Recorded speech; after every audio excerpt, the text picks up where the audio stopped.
Hey, what's up guys? It's Talon. So today I'm going to be showing you guys another example of me winning with 3 losing lanes. I've showed you guys some of these videos in the past, and I know people like seeing games where I win despite having really bad team, and so I want to show you guys how to carry. So you can see here, my Gwen gets solo killed 40 seconds into the game by a Renekton, which makes no sense because Renekton is not strong level 1, but she allowed him to get level 2 really quickly and then lose the trade.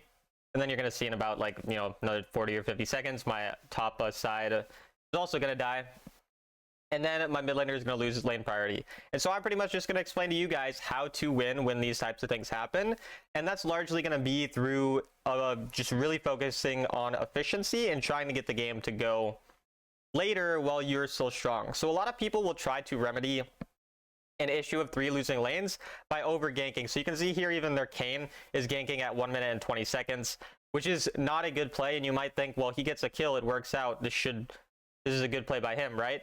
But I'll show you guys really the issue with what he's doing here, and it comes down to consistency. So because he wasted time top side, I know he's going to be spending more time on the top side of the map. This gives me additional time to recall quicker, go bot side, and be able to get a gank off after having already guaranteed my farm. So basically he went for a risky play that if it didn't work out, I would still be able to abuse this by ganking bot side a lot quicker and having an advantage on the bottom side scuttle. And if his gank does work out, I still get the same thing. So basically I have a guarantee of something working, whereas he's making a risky play that may or may not work out.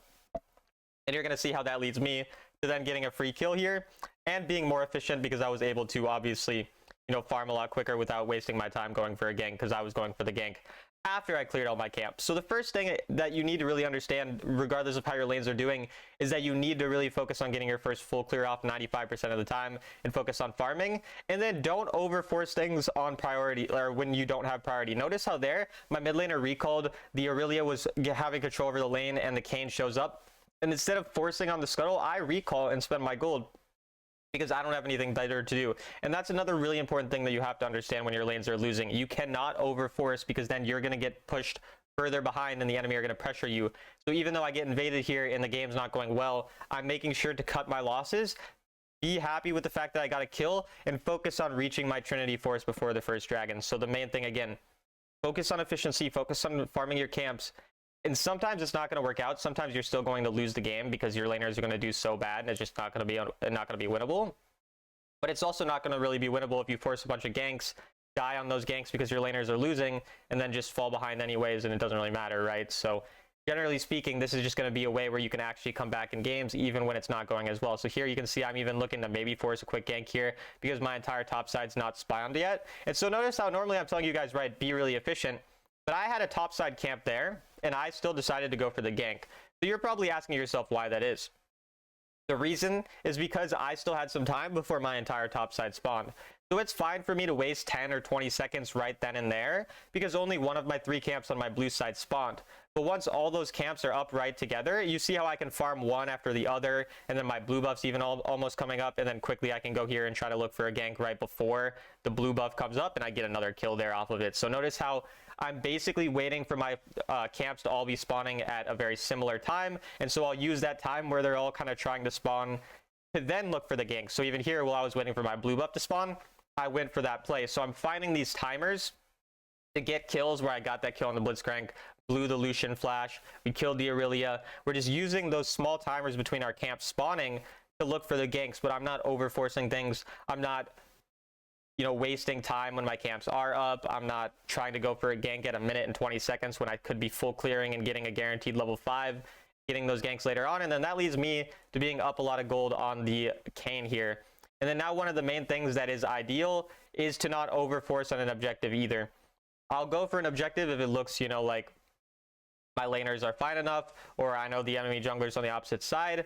But generally speaking, I don't need to overforce something here unless I see a really easy opportunity. So even here, I know that their Kayn is potentially coming, and so I'm seeing if I can counter gank because I know he might be looking for a possible gank here. And so I see him then on my map, so I know maybe I can get a quick kill on this Renekton possibly if he dashes forward like that.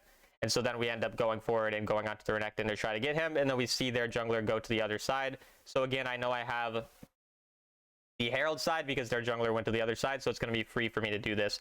So trading objectives to try to go for the opposite side objective when the enemy jungle goes for something else is very important. You can notice how I'm even fine with going in here, even though the Aurelia is threatening me, because the Kayn, again, we saw him on the map go to the other side, and we're just focusing on getting the objective and then getting straight out after that, because we don't want to get pressured by this. And then you're going to see a little drive-by by the Lucian there. That really confused me. I had no idea that he was there. I didn't even see. I see how now we saw him on the map, but when I was in the game, I had no idea he was there. That really surprised me.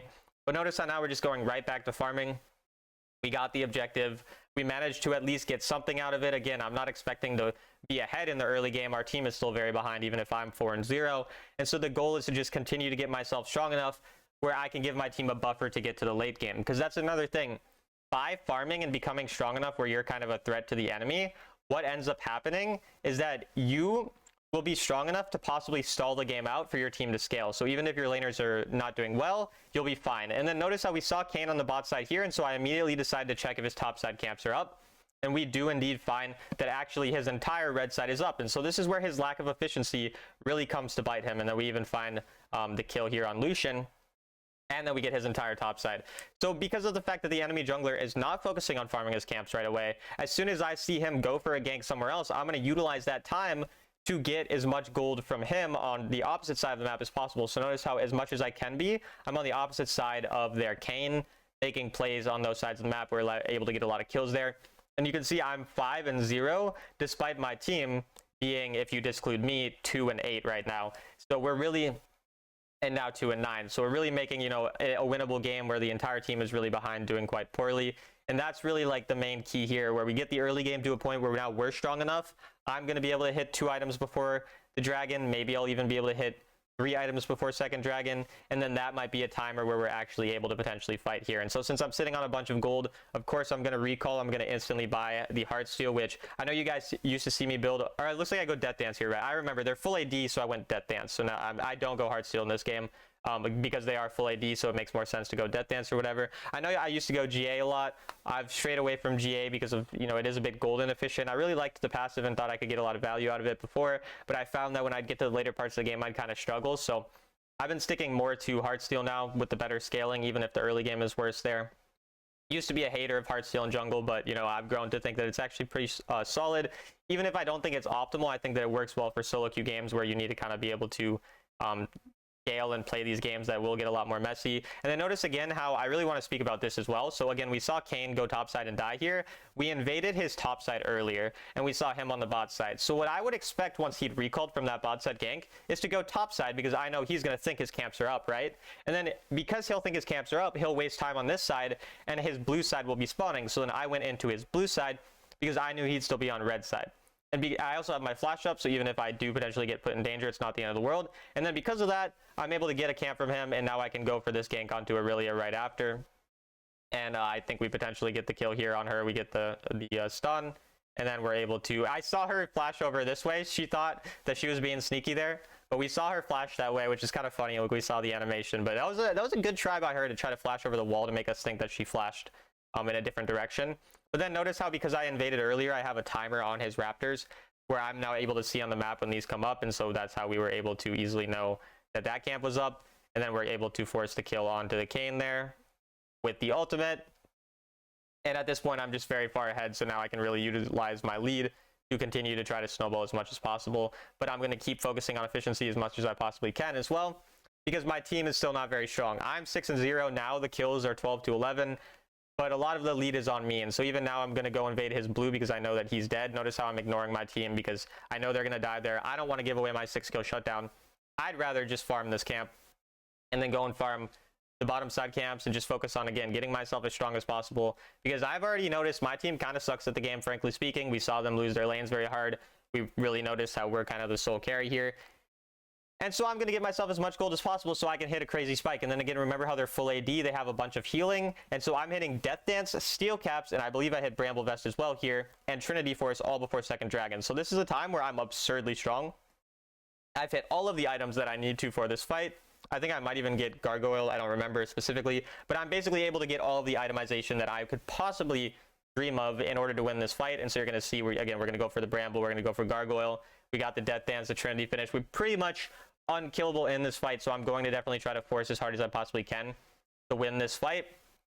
because playing around your power spikes is another really important thing. So when you do get really strong and you play really efficient, but the rest of your team is potentially more behind, you want to force the fights on your own conditions. So again, when you hit those certain spikes, those certain item spikes where you know you're very strong, and then we had a little intuition there that they might be camping there, just because I didn't see anyone on the map, and I know Blitzcrank likes to kind of camp bushes, and so I decided to go check if they were actually in there. Turns out we were right, and we end up getting the kill onto the Kane, and then going on to the Dragon. I swear, guys, I'm not map hacking. I know, you might think I'm map hacking after that play. Trust me, it was just some intuition that sometimes you have, that just shows up, and then we end up trying to go for the kill here. But again, we have the timer on his Raptors. This is the third time in a row that I've stole his Raptors because of that first time where I was able to steal them. I now have the timer on them. Notice how I also have the timer on his Gromp, and so I'm going to go look over for his blue side camps now and see if those are up. Indeed, they are. Again, because we invaded earlier, we can now tell when these are going to spawn unless he clears them without us seeing them, and so because of that, I'm able to clear even more of his camps. And notice how after getting kills and winning the fight, I prioritize invading over clearing my own camps. And the reason for that is because when the enemy are dead, obviously they're not going to be able to stop you from invading, so it's going to be more valuable to potentially look for an invade there. And then notice just how absurdly tanky I am. Again, full AD comp where we're stacking armor, we have the anti-healing.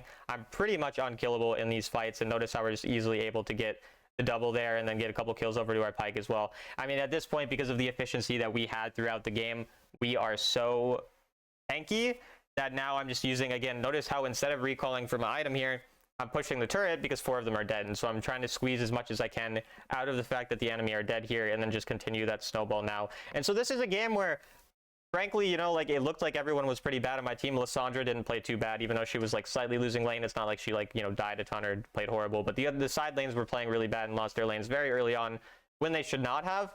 And even despite that, we were able to utilize efficiency, utilize the fact that we saw Kane spending too much time on ganks, to then ourselves become much stronger by just using the fact that we could find a couple picks here and there, farm really efficiently, find these invade angles, and overall get ourselves very ahead to the point that we had a chance of winning. And I want to emphasize, when you have 3 losing lanes, a lot of games are just going to be lost even if you play like this, because you're just, like, if you think about it, right, if you have 3 losing lanes, of course that's pretty much the worst case scenario for a jungler, and so it's about finding as many wins in those scenarios as you can, but those shouldn't be your expected wins. The expected wins should be when you have 3 winning lanes or 2 winning lanes, and you focus on that consistency and that farming in those types of scenarios. But in these types of scenarios, even getting 1 or 2 wins, say every 5 to 10 games that you have these types of bad laners, that's really what you should be striving for, is just to become, put yourself in a position to win these games, or at least have a chance of winning.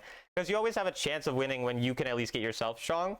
But if you can't get yourself strong and your teammates are losing, then there's really no possible win conditions. So essentially what this does, by playing in the way that I've spoken about, is create some type of way to possibly win the game. And then we force Baron here because one of the enemy are dead, and I know that if they come to contest, I can just ult onto them and easily kill them, which is why I was perfectly okay with doing that. And then we look for possible kills here, but again, notice I'm just going to probably look for an invade here right after, I believe, is what I end up looking for. We do, and then we see that he finally did decide to farm his camp. So proud of you, Kane, you finally farmed. And then because we have our 4th item, we're going to grab that, and now that I have 4 items, I mean, again, with a ton of armor items, I'm even stacking armor pretty hard. All right, not 2 armor items, steel caps, and then we get the Sterix to make sure we have some health there. And just overall at this point, I mean, my build is pretty unkillable, and it's pretty straightforward from here. So we'll kind of skip forward a little bit, see if we do anything special with the Baron. We can go back a little bit, but here we just try to go help our team push with the Baron again. Now at this point, once we have the T-Rex, we're just kind of hovering to, if the enemy go forward or do anything, we'll try to go on them. Otherwise, we'll just kind of, play pretty straightforward, clear the turrets, do whatever, try to one-shot the Lucian here. Unsuccessful, but we get his flash out in the end still, so we'll take it. And then we just try to, again, just use our strength to just push now. Pretty straightforward at this point to end the game, obviously, once we do have this lead that we created for ourselves, which is, yeah, just exactly what we're able to do here. Look at that Kane healing, by the way. That's pretty absurd. Honestly, I think Kane is a bit of an underrated champion with red Kane right now. I don't really see it very often. I don't play Kane either, but I think it's not a bad champion overall, to be honest. And then here, I think we just pretty much end the game, if I do remember correctly. Yeah, we just forced the kill on to Lucian because funny champion. And yeah, I think we just end here. I don't remember 100% if we do end yet. Maybe we go back to Dragon. Maybe we just grab all of the turrets, but I think we end up ending here. We do indeed end. So I hope that this was a useful video to you guys. Notice how we were able to win in like, what, 13 minutes or some, pretty short amount of time, even despite the early game not going well. So as always, a couple announcements or just, reminders. I have memberships on my channel now. You get access to my coaching notes. You get access to videos early and a couple of other small perks. It's just $5 a month. So if you're interested in that, I also shout out my members. So shout out to my members: Senna, Dave D. Goat, David Damasio, JB Bloop, Kobe Caesar, Pablo Ficop, a guy whose name I don't know how to pronounce, another guy whose name I don't know how to pronounce because I don't speak those languages, and the creator. So thank you all very much for that. If you're interested in coaching as well, as a sovereign autofill rank 5 player, I do coaching for $15 an hour, so DM me on Discord if you're interested in that, and I'll see you guys in the next video.